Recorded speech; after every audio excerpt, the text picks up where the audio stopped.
Welcome, everybody. It's time once again for the next chapter with Charlie Hedges as he explores turning the page on his life and yours. Hey, Charlie. Hey, Paul.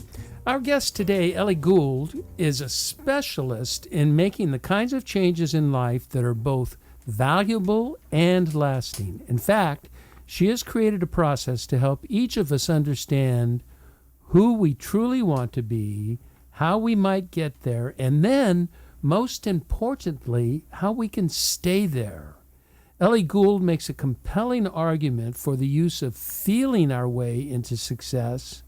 In our left brain, sort of thinking-oriented world, our feelings are often regarded as an enemy or roadblock to success. Instead, Ellie advocates the power of your emotions in her successful book, promoted by Tony Robbins, titled Feeling Forwards, and it's the author is Elizabeth Gould. I will be calling her Ellie, but her author's name is Elizabeth Gould, and it has this very notable subtitle that I like: How to Become the Person Who Has the Life You Want.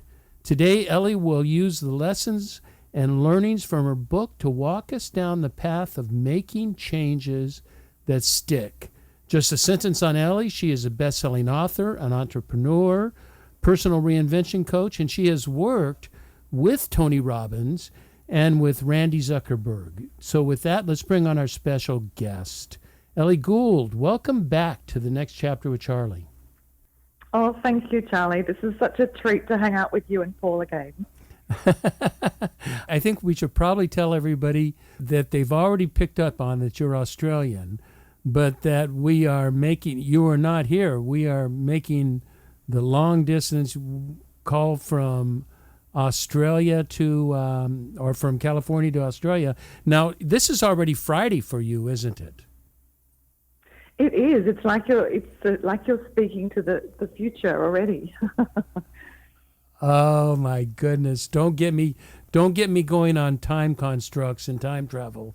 I'm really into that in my sci-fi books, so I'll get distracted with time issues. So Ellie, as I've been reading and talking to you, I have to tell you that you are so quotable. Here's a quote that I love, and I think it may be the core of our discussion today. You have stated, I love this, Ellie, if you feel good about yourself, you're going to make good decisions. If you don't feel good about yourself, another story. This is a huge and I think ultra-dynamic truth. Let's talk more about that. Explain your rationale behind if you feel good about yourself, you're going to make good decisions. I think it's so true, but I want your take on it. Oh, look, I love that you asked me about this up front, Charlie, because there's a common misconception, and particularly rife in treatments for addiction and recovery, is that, you have to hit rock bottom. And once you hit rock bottom, you have this kind of epiphany that you can make all these major changes to change your life. And look, we've all hit rock bottom in some way or another in our lives and decided to change. But I approach it differently because I think you can create lasting change from a powerful position, from a positive position. So, for example, when I'm talking with clients about making changes that stick, the first thing, we don't go through everything they're not doing. We don't go through everything on their to-do list that's still outstanding, because let's face it, that makes you human. What we go through is we identify 20 things that they're proud of. They could be small things. They could be things, personal attributes. They could be something they've done in the last year. And while they're focused on everything that they are doing right and they have done, and they have a strong sense of self-esteem, it's like, okay, well, how can we take this further? What changes can we make? How do you want to move towards becoming the person who has the life you want? Rather than, well, you totally suck at this and you're not doing that right, and really you could have done more in this area. That's not going to inspire anyone to create lasting personal change. I think that is so powerful. If you don't feel good about yourself, you're coming at it from a perspective of, I need salvation. I'm trying to save my life, recover my life from some sort of terrible circumstance, when you come out of feeling good about yourself, you're more inclined to have a positive impression or feeling about what the future may be. I do think you're onto it now. Of course, when you hit bottom, people who are addicted and alcoholics or drug addicts or drug users, it does take a bottom. It does take you've hit it, and your addiction or your drug or your alcohol has taken you to a place where you can't live anymore. So there is a place for that. I don't think we're saying there's not a place for that, but that's saying for the great majority of people, you don't have to hit bottom to make changes. You can be at the very top of your game and make changes. Absolutely, and you don't have to define what's wrong about yourself before you decide what changes you want to make. I mean, one thing that, Charlie, you and I love geeking out about is high performance in sport and the lessons that has for everyone else who wants to achieve something great. And my own beautiful football team at home in Melbourne, the Richmond Tigers, hadn't won the premiership or the Super Bowl equivalent for 27 years. And they took a good long hard look at themselves, and they had a coach who was relatively new.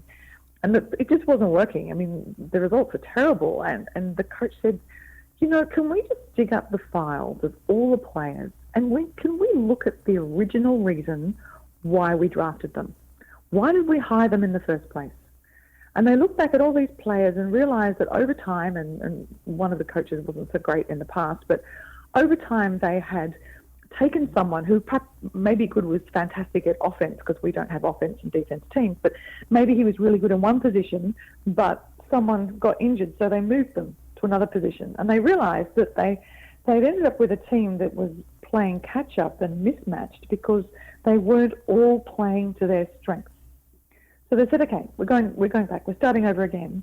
We hired this guy because he was really good at this. Okay, let's keep making him even better at that, rather than focusing on, well, we've put him in this position and it's not working, so let's just make him work harder or give him, yell at him or give him tougher training.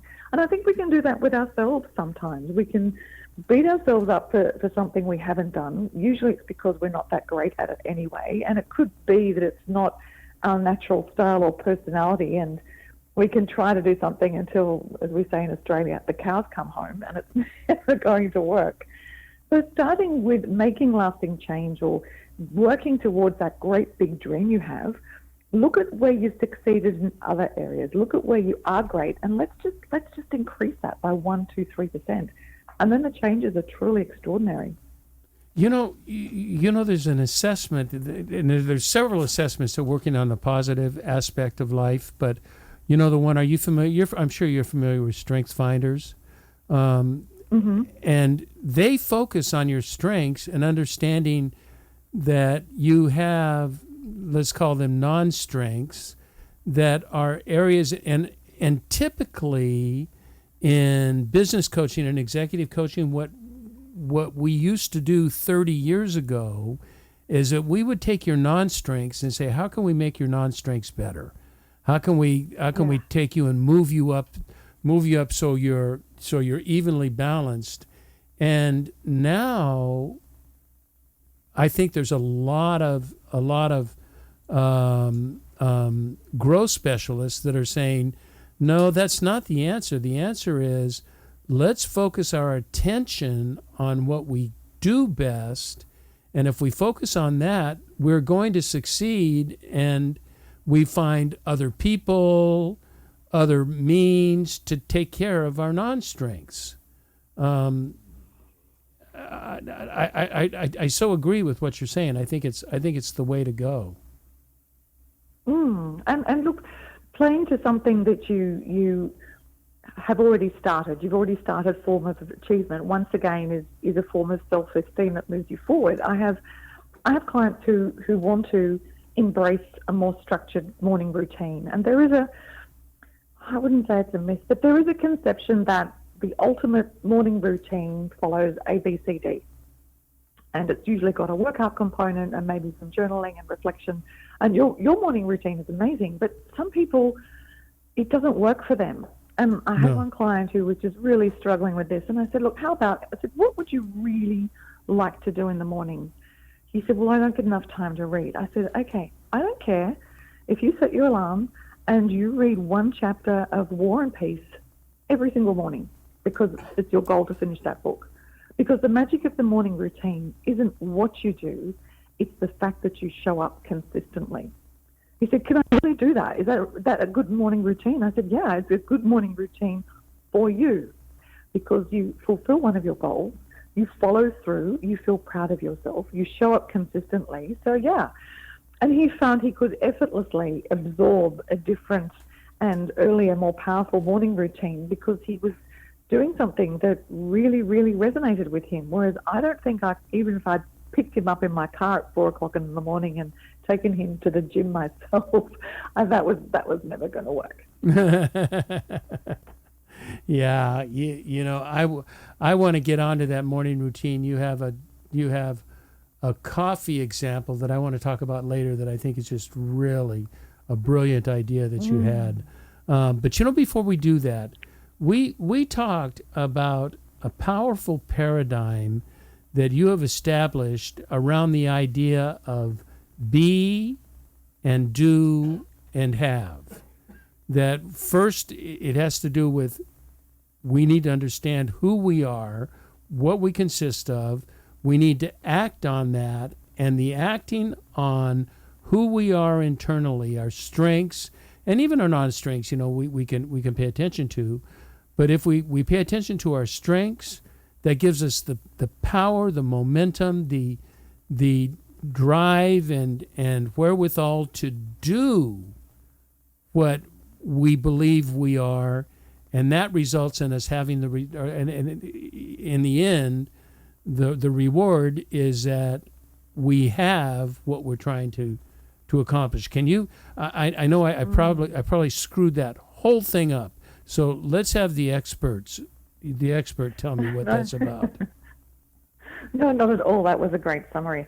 What I love to do with my success coaching and reinvention coaching with entrepreneurs who can quite easily get stuck and disheartened is look at how an athlete approaches success, because there's so much we can learn from elite sport, and they approach success backwards from the way that most entrepreneurs or anyone with a dream approaches it. And let me explain. What an athlete does, or a potential athlete, is they actually live like a world champion before. And you were talking elite athletes at this point, right? Well, really anyone who wants to be an athlete, anyone who has a dream to win a medal or a local. So if you want to, I'll give you the reverse example. Let's say you go to visit a friend and their teenage son or daughter is at home, and you ask those really thrilling adult questions like, what are you doing? What are you aiming for? What do you want to achieve in life? And the teenager says, I really want to be a professional sports person. And you go, okay, great. What sport do you play? And they go, look, I'm doing a few. I haven't really decided yet, but I reckon when I've won a few races, I'll get a coach then, and then I'll start to train really hard and eat right and do all of those things. And you would walk away and very politely and think, well, they absolutely have no hope. Because anyone who wants to be a professional sports person, they train, they get a coach, they sleep and they eat right before they've won their first race. But entrepreneurs and a lot of the rest of us think, okay, when I've made my first $1 million, when my widget is for sale across the world, when my app has been downloaded 100,000 times, then I'll get a personal trainer, I'll get in shape. Then I'll have enough money to hire a finance guy and get that under control. And then once I've got all this success, then I'll be a really great person and I'll be happy. And it doesn't work that way. It's the athlete's example of you become the person who has the life you want. So you become the person that has the success before the success arrives. And that's a really common theme in every biography or autobiography you will read in every walk of life. You know, can I give you a couple examples? My son is a professional baseball player in the United States and in the big leagues. And when he was 10 years old, his mom said, "What do you want to do when you grow up?" And he says, "I'm going to be a professional baseball player."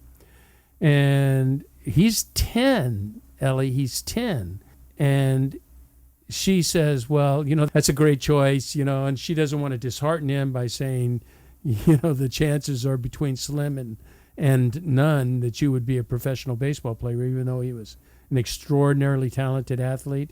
She said, if you couldn't be a baseball player, what would you be? And he just looked at her, almost like an adult and said, "Mom, you don't understand. There is no alternative. I'm going to be a professional baseball player." And that was in his mind at 10 years old. And he was drafted right out of high school. He didn't even go to college. He was drafted by a professional baseball team right out of high school. And that was because he was being before having.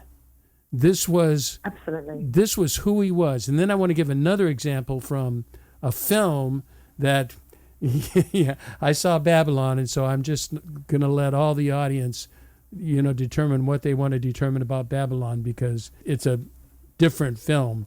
But in the film, Margot Robbie, and Australian marvel, by the way, Margot Robbie is asked at one point in the film, "So what are you?" She says, "I'm a star." And the guy she was talking to says, "Well, what movies have you been in that have made you a star?" And she said, "You don't understand. You don't become a star. You are a star. You are a star before you even begin." And that's what I am. I'm a star before I even began. And she then became a star. But it was, now it doesn't all have happy endings, but that's what makes a movie a movie. But I like that idea. You don't become a star. You are a star. You don't become a professional baseball player in your mind. You are a professional baseball player. And that sort of illustrates your point, don't you think? Yeah, absolutely. And it's you're already that champion. I mean, Muhammad Ali was very, very famous for saying he was the greatest before he was. But it's that discipline. My son was very talented at sport, but didn't choose that route. But his best friend and another close friend were off the charts talented, and they were always destined for a career in sport. And they were number 1 and number 2 in our NFL draft pick a couple of years ago across the country. But I watched them grow up, and from the age of 10, once again, they were competing at a state level. They were going away on camps during holidays. They weren't going to birthday parties, or they were leaving parties early because they had training the next morning. Their whole life was structured, and when they got drafted, their lives actually didn't change that much because they'd been behaving like Austin, and I'm a huge fan of your son, like Austin, they'd been behaving like that way for years. But entrepreneurs, I love working with them to understand that when their widget or their app has whatever success they're planning, they need to become that person who's comfortable with that before it happens, because otherwise they aren't prepared for the success. They're not prepared for the extraordinary demands on your time. When you earn a lot more money, your time gets a lot smaller. So if you can't manage it before the success, you certainly can't manage it afterwards. And one thing breaks my heart is seeing really talented entrepreneurs break out or burn out way too early. So there's a lot about the behavior. The successful behavior always comes before the success itself. The successful behavior and perhaps even the successful mindset that you have this Absolutely. internal drive that this is what you're going to do. Now you talk about that, and we'll just hit this very briefly. You talk about that there is an opposite route, that you believe in the B, I am a star, I am a professional baseball player, then you have. But you pointed out to me that so many people take the opposite route, that they want to have first, do, and that determines who they are. That determines the B. Yeah. And you say that's completely opposite, backward, and doesn't really work. Absolutely. Well, it's a very fast route to burnout or feeling on the outside looking successful and feeling incredibly miserable on the inside. So that's the have is when someone thinks, well, when, and even in your personal life, some people think, well, when I have a big house and 2 kids, and then I'm doing this incredible job, then I'll become unbelievably happy. And sadly, in your 40s and 50s, and we see relationships fall apart at that age group all the time, that's not the way it works.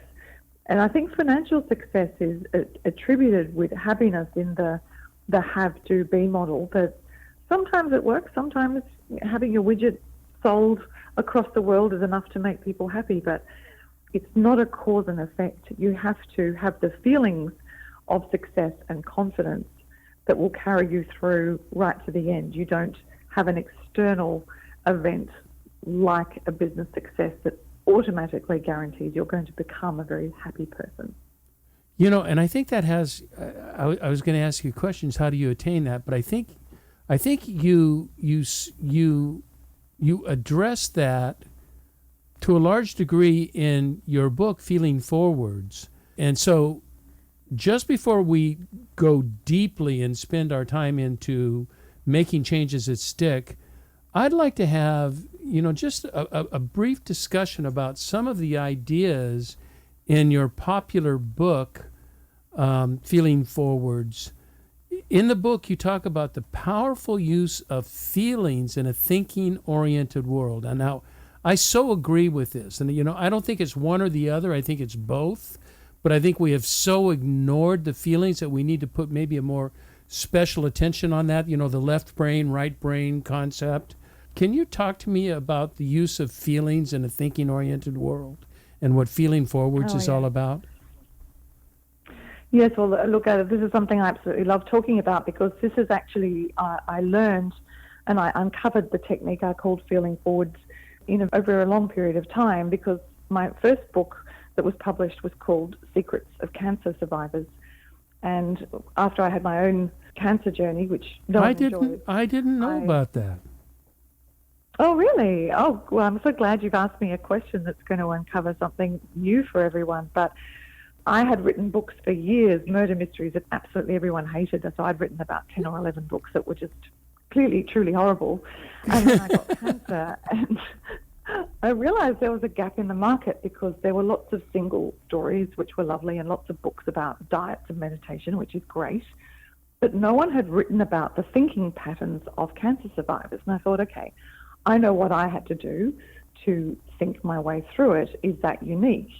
So I interviewed a whole range of cancer survivors, different cancers, ages, genders, stages, and found there was a common thinking pattern. But what came about was, it wasn't the positive thinking that you would think that is so often told unwittingly, not very helpfully to someone who has cancer, but it was how the cancer survivors actually controlled their emotions and how they generated feelings of confidence that they would make it through. That was one of the standouts. So I was ruminating on that, and then I thought, okay, well, what other kind of group of people can I look at that overcome incredible challenges? And I decided to look at childhood, because so many books about raising children and child parenting techniques are written by psychologists, and it struck me that psychologists see kids who aren't coping. So there must be somewhere out there a group of kids that are coping. So do they have a thinking and feeling pattern that's different from the children that are in all these books? So I consulted with a group of teachers as to whether or not, firstly, they could identify a child who was intrinsically happy no matter what. And they said, absolutely.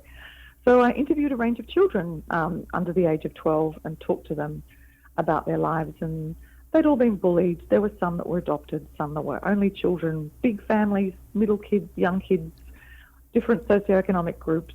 And I found once again it was the ability to control or generate feelings of happiness and confidence. And I remember one little girl, she was 9. She looked at me like I was, slightly deluded adult, and said, well, I choose when I'm happy.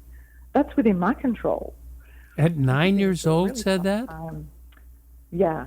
Unreal. Yeah. So then I took a break and started a number of businesses with my husband, had my own entrepreneurial journey, and then then when I started working with Randy Zuckerberg at Zuckerberg Institute, which was her leadership school she had a couple of years ago, then I really started to uncover. I made the link between athletic performance and choosing your emotions, and really feeling forwards in its essence is the ability to feel ahead, to create the future you want, but not through just thinking about it, because thinking alone doesn't work, but feeling as though that future you want is real, and then working your way backwards into the present. So you do behave today as though your future has already occurred, which makes it happen. That's where your favorite, the time travel, comes in. No, today is the past of our future.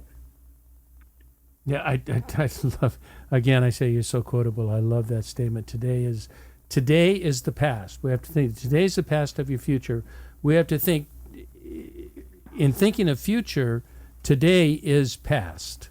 Today, in the future, today is already past. And so that means taking the quote that I've used, my listeners are very familiar with this, but you are who you have been becoming. What you are suggesting is that what you are today, who you have been becoming, begins today, and then tomorrow it's past. It's part of the past, but it continues forward, and it continues these habits forward, and that we start today, and we start creating habits and changes and goals and objectives and I'm not thinking monetary goals. I'm thinking of internal goals and those goals of happiness and love and kindness and service and all of those sorts of things that really do matter in life. And if we just focus on material changes, that's I don't think that's, rarely does that satisfy. Yes, because we also spoke about this the other day, but wherever you go, there you are. You are intrinsically the same person. I interviewed Kerry Walsh Jennings recently, who is that amazing beach volleyball Olympian from the States, and she talks about, she was a quote from the interview, that she loves who she becomes in pursuit of her dreams. And that's very much that whole kind of future idea, that it's not, I love who I am when I've achieved my dreams, because that is that pursuit and being who you are and taking that into the future is always happening. I think that's powerful. You know what I want to do, Ellie, is I want to move on to our subject, and that is how to make changes, how to make life changes that stick. And before we get there, I think it's time for us to take a brief break, and then we'll come back and we'll jump right into the heart and the meat of what we're trying to get about today. Awesome.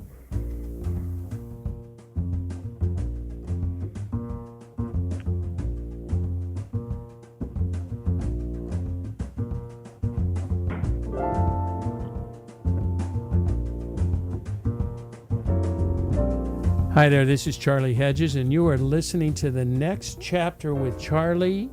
And I have incredible, awesome consultant, entrepreneur, thinker, Elizabeth Ellie Gould, who has a fabulous book, Feeling Forwards, that is promoted by Tony Robbins and Randy Zuckerberg.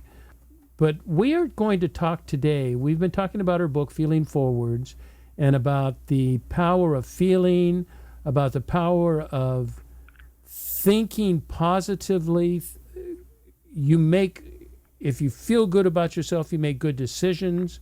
We're talking in that line. Now we're going to kind of do a little bit of a move to talk about making life changes that stick. This is Ellie's sort of new philosophy or new road that she's heading down. And Ellie, I think this is so relevant in our culturally, and the Australian and American culture are not, they're distinct, but they're not totally different, and that we both have this growth-oriented mindset. And it is so easy to say that I am going to make a change. And then I might even live with those changes for a few days or even a couple of months. But how in the world can I make those changes last? And that is what your expertise is today. I would love to hear what you have to say about that. Oh, look, thank you. That's a lovely lead-in, because I think, well, that's the problem. When most people think about making a change, they just think about it. They don't feel the impact of the change itself. And let's just take up getting up earlier again, because that's one of the universal New Year's resolutions, or, my life will be easier if I could squeeze that extra hour and a half in, whether that's time for myself or time for work. So when someone decides they want to get up, let's say, an hour earlier every morning, they might just turn their alarm to an hour earlier. They tell themselves, I'm getting up an hour earlier in the morning. And that's pretty much the preparation. And this is where the challenge of what I call flabby imagination comes in. I love this flabby imagination. We have to chat about that, but go ahead. Yeah, because when you're thinking particularly about making a change, and remember, you're thinking about something that is unfamiliar, and your brain really doesn't like unfamiliar, because your brain is not designed for personal development. Your brain is designed to keep you safe. So if you spent yesterday eating carbs and watching Netflix all day on the couch, the brain thinks that's a pretty good day because nothing happened to you. Nothing bad happened. You were quite safe. It's really safe on the couch. You might have fallen off when you fell asleep, but that's about the worst thing that can happen. So when you then decide, okay, I'm getting up an hour earlier tomorrow morning, it feels unfamiliar, which the brain then interprets as dangerous. So this is where you use your emotions to really overcome the thoughts that, well, I didn't do it yesterday, so why are we doing it today, which is almost an instinctive reaction. So if you think about, well, how will I feel if I'm getting up earlier? How will it feel to get up an hour earlier? And maybe if I was the kind of person that found getting up early really easy, what would the rest of my day look like? Because if you're going to get up an hour earlier, well, maybe for that person, they would have quite a defined evening routine. They wouldn't wait until, for example, they felt tired. They would have a set bedtime, which is quite rare, but one of the most powerful things you can do. And maybe because, you're getting up an hour earlier, maybe you don't want to disturb the rest of the house. Maybe they'd move some of their workout clothes or whatever else it was to another room, so it's really easy to get ready in the morning. And once you think about, okay, what's the kind of person, what kind of behaviours do they have that find getting up early really, really easy? It's never just a matter of putting the clock an hour earlier. It's actually becoming a person that behaves differently throughout the day. I know for myself, I quite often, I was up at 3:30 this morning for 4 o'clock a.m. call, and I know that my preparation for the evening starts around 3 or 4 o'clock in the afternoon on those days. It's not just a matter of falling into bed and turning the alarm on.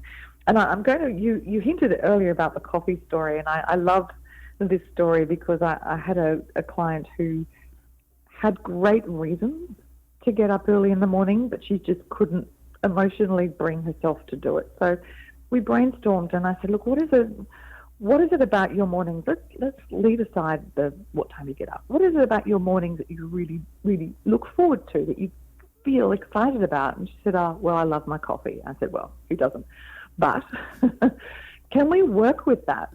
So she lived in this really cute 2-story apartment, and the kitchen was downstairs and her bedroom was upstairs. But she figured out a way she could put on fresh coffee on a timer, and she would have the coffee brewing 15 minutes before her alarm went off. So when her alarm went off and her arm flung out on autopilot to hit snooze or turn off her phone, she smelt coffee. And because she loves coffee, it was an emotional reaction. It wasn't, oh, I'm going to get up early and be a better person. It was like, oh, there's coffee downstairs. So she, led by her nose, she would get up, roll out of bed, go downstairs to grab a cup of coffee, and then she was actually awake and she couldn't go back to sleep. And she'd started. And once again, her self-esteem was, oh, wow, I've got up early and I've got a coffee. Today is starting really well. So she found it easy to become the person who got up an hour earlier. So you can use all sorts of emotions and tools rather than just telling yourself this change is a good idea because everyone says I should do it. I love that. That's. I think that's an illustration of the opposite of a flabby imagination. That this is she used her you and she together used imagination to create a way to do things and make your changes last. And talk to me a bit about imagination. How do you see imagination working in this process? Oh, I'm so glad you've asked about this, Charlie. You asked the best questions because really this is the difference between having the future you want and not, to be blunt. So imagination, most people imagine, okay, I'll be direct, they imagine the wrong way. So if they're imagining themselves in a situation or imagining themselves in an exhilarating situation they want, they quite often imagine themselves as though they're watching themselves in a movie. So they kind of looking at a blurry version of themselves doing this great thing. So it's a difference if, let's go back to Olympic athletes, my favorite. But if you're imagining that you're getting a medal at the Olympics, the most usual way is to kind of imagine yourself, and maybe you see the crowd and you see yourself stepping up on the podium and getting a medal. That's flabby imagination. That's flabby imagination? It is, because you're not experiencing all the emotions. You're not experiencing it as yourself. So the other way to do it is to actually, even if you're closing your eyes and sitting still, and everyone can do this along with us right now, but you feel one foot step up on the podium. You feel the other foot. You look out at the crowd. I've got my eyes shut now, so this is really cool. You look out at the crowd and you see them, and you can feel your head turning and you see them. You feel the ribbon around your neck. You feel the weight of the medal as it sits there. And that kind of imagination is more than a 10x experience. And there's all this science about it that is in my book as well, but if you imagine it that way, your subconscious brain can't tell the difference between your imagination and what is actually happening. I've heard that. That's fascinating.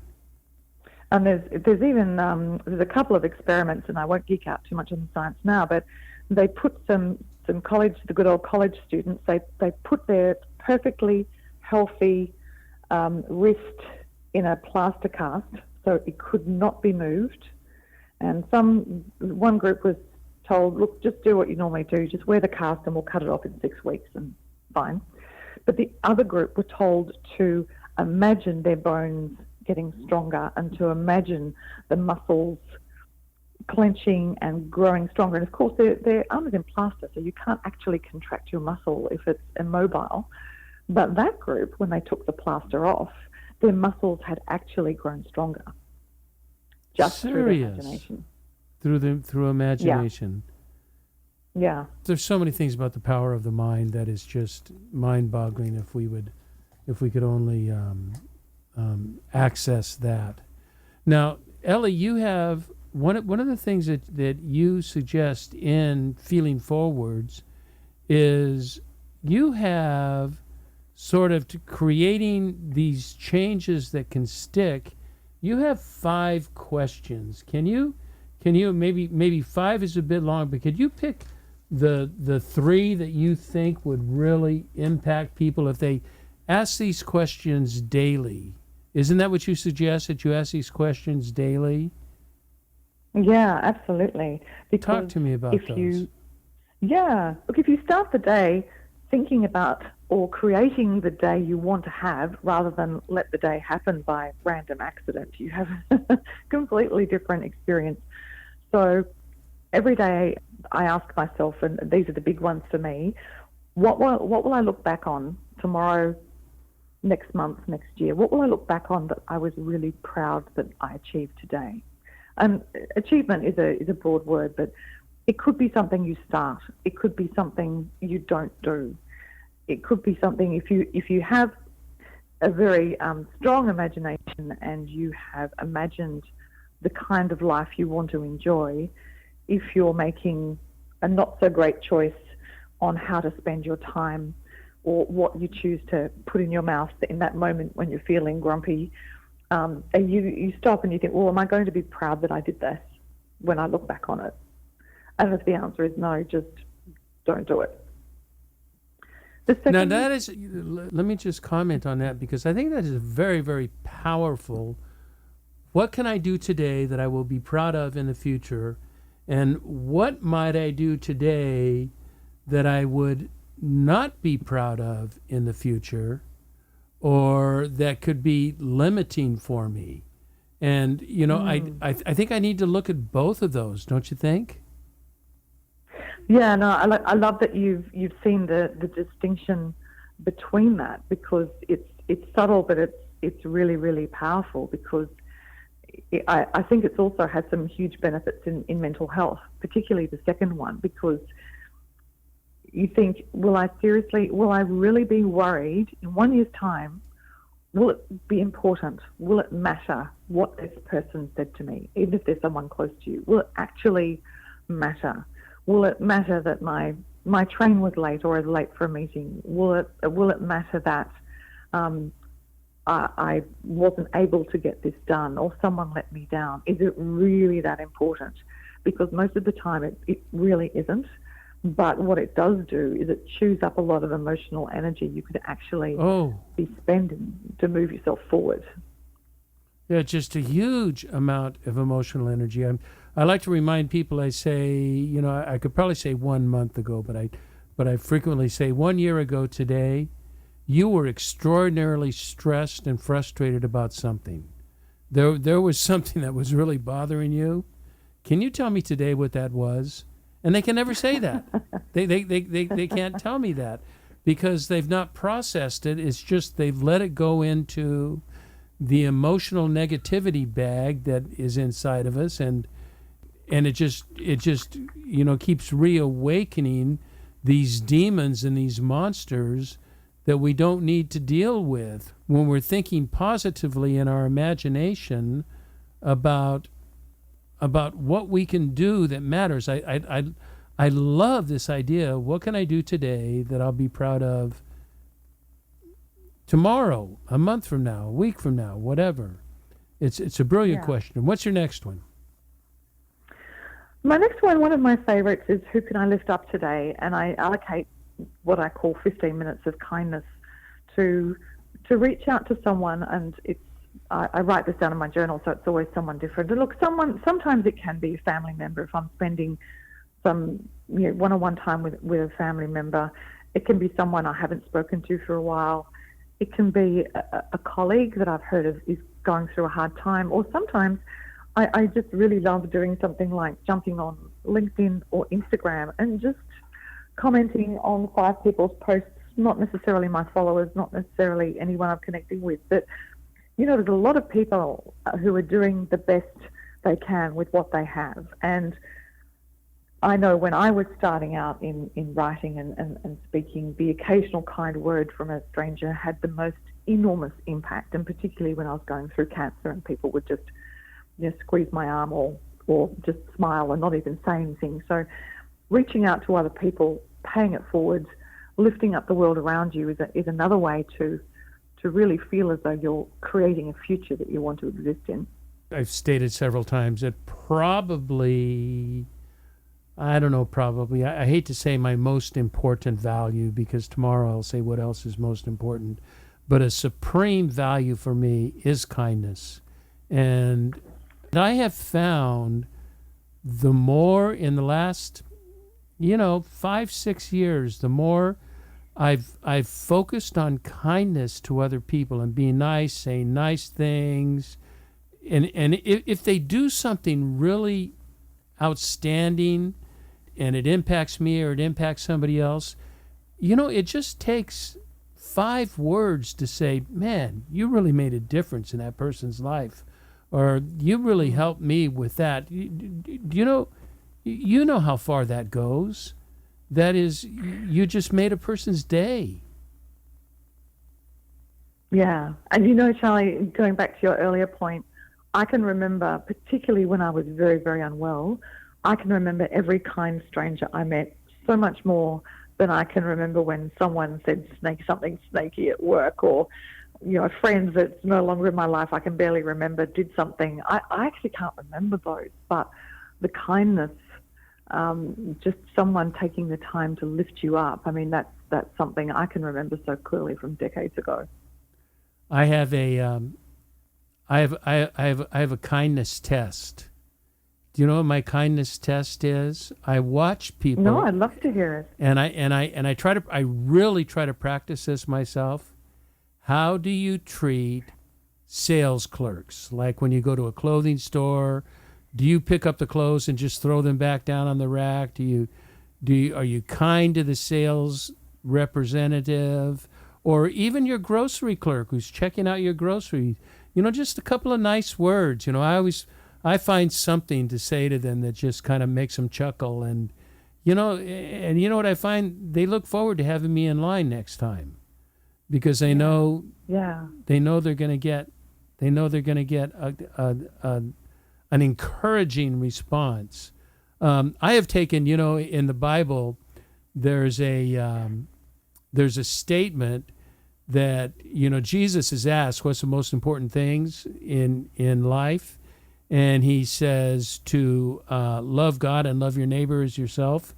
I've turned that into two statements, and that's believing in God, or in, if it's for you, a higher power, the source, the universe, believing in something outside of yourself that works in harmony with you. And secondly, the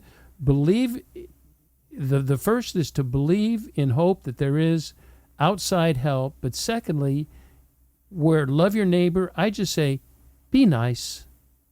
That's, what does love your neighbor mean? I don't know what that means. I don't know what love means, and I'm a theologian. But I tell you what, when I say be nice, I know what that means. Yeah. Yes. And being nice and kindness is universal. And I love you gave that example about the grocery store clerks, because, you make conversation. You see someone who was looking tired and harried, and you make them smile, and you see their shoulders straighten a little bit. And then, of course, you feel good about yourself, and then you make good decisions. I hadn't thought about that, Ellie, but that is true. When I am kind, I feel better about myself, and it's really, my goodness, maybe it's an ego-centered deal. I don't know, but I do feel better about myself when I'm kind to another person, and you get that other response. Now, look, you've given us 2 of your 5. Do you have another one or 2 that you want to tell us of your 5 questions? Sure.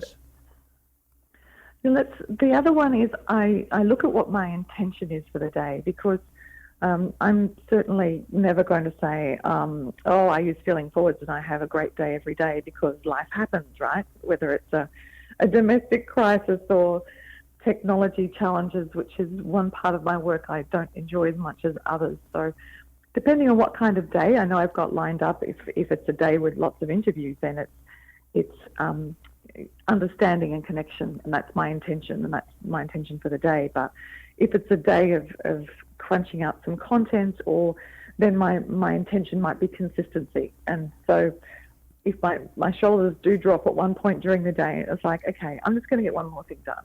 I'm just going to be consistent.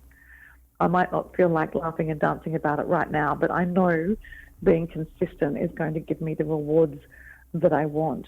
I think anything that you can do to choose your feelings, to choose your approach for the day, helps you stay on track and on an even keel when life happens, as it does, in all its glory. We did a podcast about a year ago, and there was a statement that you used, is that you can choose the you want to be. It is a matter of choice, and then obviously actions that reinforce that choice. But it begins with a choice of understanding, who do I want to be, and not that I want to be president of a company or the greatest entrepreneur or sell the most. I live in character development, and who do I want to be character-wise? And when I am that person character-wise, then my successes or not so successes in the world of work or the world of accomplishments mean much less if my character makeup is what I want it to be. Yes. Yes. So let me ask you. Oh, go ahead. Go ahead, please. No, and then you know, when you reflect on your day, I teach a technique which is not in the 5 questions, but I call it reversing the to-do list. So it's so easy to fall asleep at night thinking about everything you didn't get done, right? It's, you know, when you're brushing your teeth, it's like, well, reflect on everything you did get done and what you did start, and that grocery clerk who looked really miserable and you left smiling, and then you go to bed feeling great about yourself, and you'll wake up in a much better frame of mind as well. So it all interconnects. I concur totally. I have 2 questions left. One is a very easy one, but so how would you summarize what does it take to make the kind of changes that stick? What is the difference in making a change that doesn't stick and a change that does stick? What are the primary differences in approach? Firstly, it's you have the power, the emotional power to make any change you want, and it's not about thinking it through. It's about feeling it in your body and making it an overall package, because the life you have will be determined by the behaviors that you show. I might have shared this story last time, but one of the most beautiful illustrations of this is twins that were interviewed by a reporter, and identical twins, obviously same family background, same circumstances, same age. But one was homeless, one twin was homeless, and one was a very successful and wealthy business person.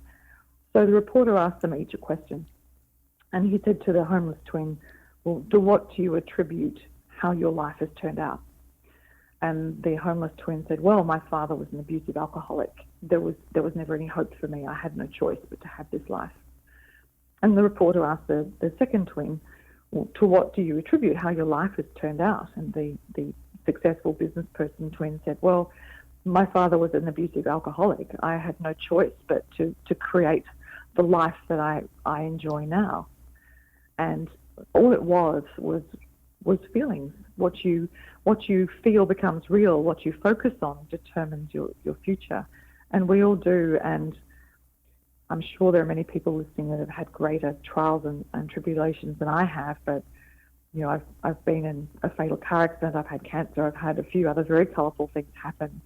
And you can choose your way through that, even though it's hard.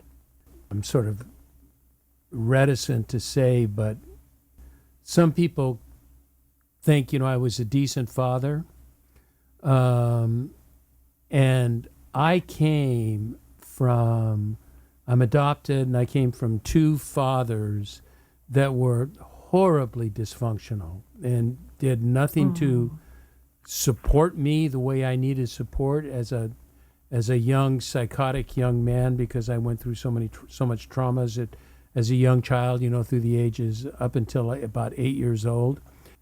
And I learned from my fathers what kind of father I did not want to be, and I was not going to do that to my son.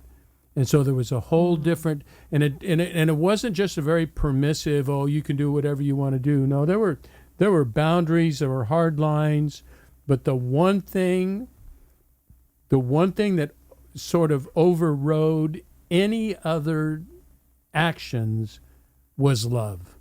I never wanted this child to ever question that he wasn't loved. You know, we used to, I'll close my end with this because it's such a great story, and I don't think I've ever told it publicly. We used to tell what's that? I mean, all tribute to you. I love that you've been so vulnerable, and I feel so privileged that it's happened during my interview. But I wonder whether that is partly responsible or explains the insight and the empathy you have with people, which is quite extraordinary. Oh, it is. Let me tell you what we used to tell our son.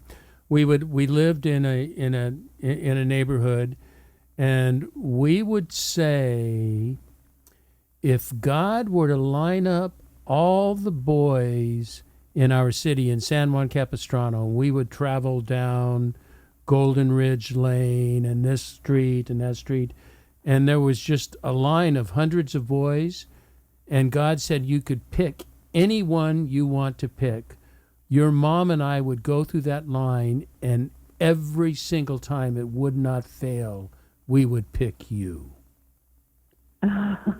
And, we still use that today on occasion, and he still gets a big, 30 years old, he still gets a big smile on his face, because he just knows he was that special. No matter what child was out there, this is the child we would pick. That is so beautiful. And, I reckon if Austin said if all the dads were lined up in all the world, he would pick you too. Oh, gosh, Ellie, how sweet. Thank you. As we're wrapping up here, I would like to know, you have such a superb website, and we will have that in the show notes, and we will have your book in the show notes so people can go to your website. Is there a way to use your website to walk through this process of creating changes that stick? Oh, that's a cool question. There's a couple of free worksheets on the website, and also you can get through my Instagram account. If you go into my bio, there's heaps of free sources. There's the top 5 questions to create your best future that we highlighted some of those. There's also a create your future checklist. So if you're looking at what are the kind of signposts and what are the decisions I have to make to choose what kind of person the person who has the life I want, what behaviours there might be. There's a checklist you can start to work through, and of course anyone's free to reach out and ask me any questions. There's a direct email through my website, or DM me through Instagram, and I'm always happy to help. Can you give me, will you send me your Instagram address so I can post that? Yeah, absolutely. Because I am lame. I am ultra lame in social media, so I don't even know how to go to Instagram or LinkedIn. Is it LinkedIn or Instagram? Look, I can send you everything. Okay, send me everything, and we'll just put it on. Ellie Gould, you are just way too cool for your own good. Thank you. You've lifted me up. This is your more than 15 minutes of kindness, Charlie. I feel fantastic. Oh, thank you. You're such a fantastic and insightful guest. I want to thank you so much. We've highlighted how we can get in touch with you, and we will certainly do that. I want to thank you so much for being on the show with me today. It's been an absolute treat. I'll be in California in a few months, and we'll have to connect then. Well, you said that last time, and you didn't connect, so I'm holding you to it this time. The pandemic. It was only the pandemic that kept. Okay. Yes, but let's connect. I'd love to have you meet my family or meet my wife. We could find time for dinner or lunch or something, but it'd be delightful to catch up. Yeah, that's a promise. We'll do it. Okay. I also want to thank our listeners for tuning into the next chapter with Charlie. And until next, this is Charlie Hedges signing off. Bye for now.